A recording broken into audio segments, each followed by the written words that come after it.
LaMelo Ball was drafted with the 3rd overall pick in the 2020 draft by the Charlotte Hornets, and ever since that day, he has been a revelation for the team. He has brought an energy and a feeling to the organization that they direly needed, and he has given Charlotte Hornet fans a reason to be excited for the first time in a long while. There were people who questioned his skills, or whether or not he would fit well in the NBA, but after winning the Rookie of the Year over Anthony Edwards in his first season, he put all of those conversations to rest. But this season, he has taken things to a whole new level, averaging 30 points per game and getting himself on pace to break all kinds of personal highs, in hopes of bringing life back to the Charlotte Hornet organization. So, without further ado, let's get into just how LaMelo Ball is breaking basketball. But to do that, let's jump back to where LaMelo Ball really began catching people's attention. Before he was shaking up NBA defenders, LaMelo was a prodigy at Chino Hills High School with his two brothers, who many of you may already know, Lonzo and LiAngelo. Making headlines and highlights, the Ball brothers and their father LeVar were slowly making their way up the ladder in the basketball world. But there was always something special about LaMelo. While his brothers matched up well in size to their opponents, LaMelo did not have the luxury of that. Yet he still proved that he could hang with the big dogs. In fact, he was only 13 years old when going up against this competition, and that is when people realized he was special. And after many years under the spotlight, he scored a career high of 92 points in 2017, which became the second most in a California high school game ever. But enough of that. Let's get into how we have seen this confidence, along with his newfound maturity, translate into his NBA game this season. Let's first look at LaMelo's maturity. LaMelo has been scoring more than 5 points per game more than his best season prior to this one, which happened to be last year. While some people may just chalk this down to a higher shooting volume, it does not take away that he is shooting better than he ever has before. He is shooting just about 45% from the floor right now, 11 games into the season, which shows that he is not just chucking up shots, which is much different than his young self, because when you look at his days over in the NBL, 1 year prior to entering the NBA, he was shooting much worse, at a shooting percentage of just 37.5. Speaking of 37.5, that is how well he is shooting from three-point range this year, and even though he is taking such a high volume of threes at 13 per game, he is making the most of it, hitting around 5 per game, making the second most in the whole league, behind fellow young star Anthony Edwards over in Minnesota. He is also being much better with the shots that he is taking, and while he definitely still has some work to do, like around the rim, that does not mean that his shot selection has gone unnoticed. And while he has been improving his selection and becoming more efficient, he also makes it look effortless. His smooth shooting stroke, coupled with his unwavering fearlessness, creates an issue for any team trying to guard him, no matter the caliber. Against the defending champs, the Celtics, no problem, he dropped 36. Against the Halliburton-led Pacers, a light 31. Even in games where the Hornets are struggling, you can bet on LaMelo to be scoring game highs, like he did in a recent game against the Magic, scoring 35. He is 3rd in points per game with 29.9, only behind Anthony Davis and Giannis, both MVP candidates. But there is no visible reason why he won't climb even higher. But now, he can do more than just score. He can do it all. LaMelo has already amassed an insane highlight reel of flashy passes and crazy handles in his short career, but this year, he is bolstering his collection even more. He mesmerizes the defense with his moves and makes the most of them, whether that means getting to the line or nailing a three-pointer in his defender's mouth. He is extremely coordinated in everything he does, and his smooth and calm demeanor makes him a problem for teams trying to stop him. He has developed his game in every facet, which helps him reliably score on anyone, whether that is a pesky point guard on the perimeter or a dominant big man on the inside. His quick first step makes him impossible to guard, as he blows by his defenders before they can realize what hit them.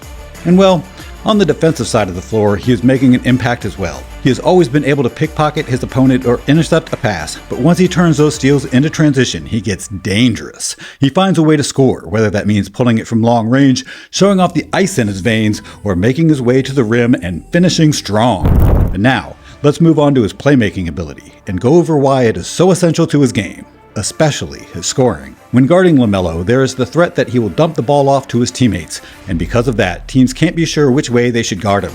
If they double team him on a pick and roll, he can make a clean pass to his teammate and get easy points that way. But if they do give LaMelo any room to do what he wants, you best believe that he will pull it and punish you. Oh yeah, and his passes are on point, slicing through the defense no matter the pressure.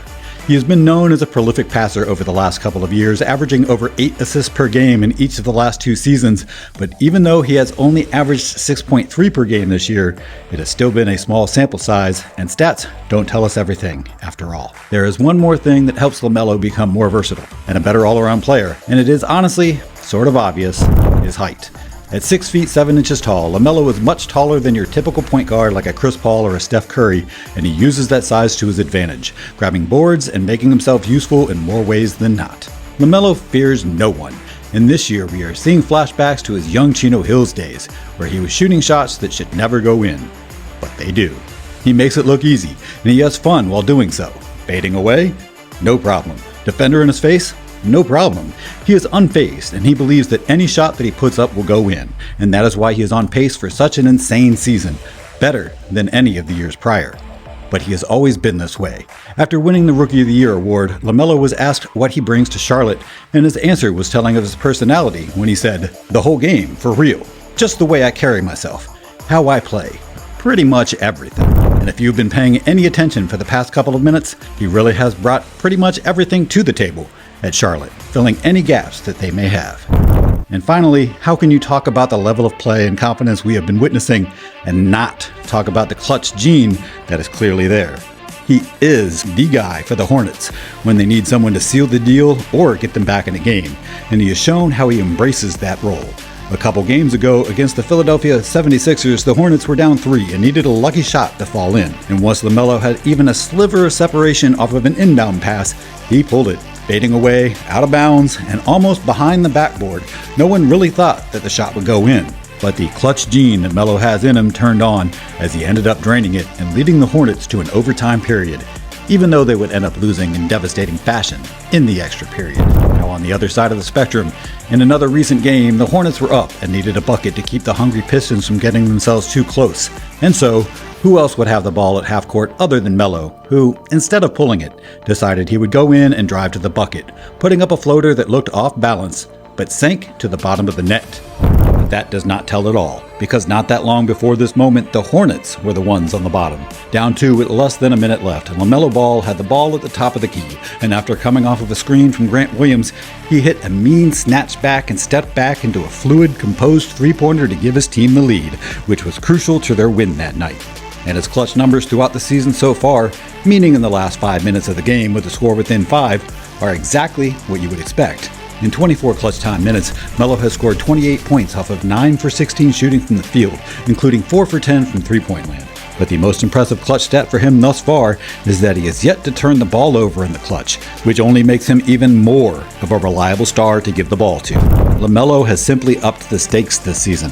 Those who have doubted him have been proven wrong, and those who cheer for him have been blessed with some insane basketball. He has flourished as an all-around and versatile player, and he has finally gotten comfortable in his role, showing off the confidence and maturity that we have been wanting to see from Melo ever since he stepped on the floor. And if you just so happen to be playing him in crunch time, you had better hope that he is having an off night, because he will eat you alive. All that can stop him at this point is his health. When LaMelo is on the court, it is absolute cinema. But apart from the 21-22 season, where he played 75 games, we have yet to see a full season out of him. In his last 2 seasons, he has only played 36 and 22 games respectively. But for now, we just need to enjoy the high level of basketball that LaMelo is displaying, because it truly is special. And as long as LaMelo stays confident, we will be seeing him a lot in highlight reels for years to come. But what do you think about LaMelo Ball? Is he the real deal? And can he keep this level of play up for the rest of the season? Let us know in the comments below. And if you liked this video, don't forget to like and subscribe to the channel for more content, just like this one. We'll see you in the next one.